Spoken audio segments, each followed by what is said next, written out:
मोहम्मद रिजवान साहब अब सवाल करते हैं, हजरत मुफ्ती साहब शीशे के सामने अगर हम नमाज पढ़ें तो क्या नमाज हो जाएगी या नहीं? बाज लोग कहते हैं कि नमाज नहीं होती, आप सही जवाब मरहमत फरमा दें।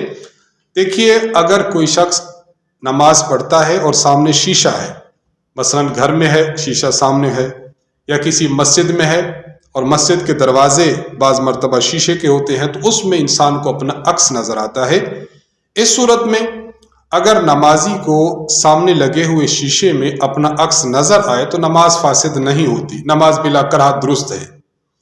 लेकिन अगर शीशा इस तरह का है और नमाजी इस तरह का है कि शीशे में अब उसको तस्वीर अपनी अक्स अपना नजर आता है और उसकी तवज्जो नमाज की तरफ नहीं रहती, उसी अक्स की तरफ बढ़ जाती है, तो ऐसी सूरत में शीशे के सामने नमाज मकरूह तंजीही होगी, यानी नामुनासिब होगी और बेहतर ना होगी।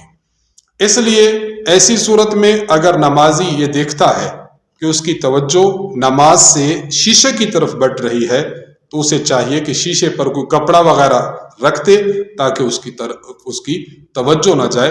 बहरहाल नमाज फासिद नहीं होती, नमाज हो जाती है।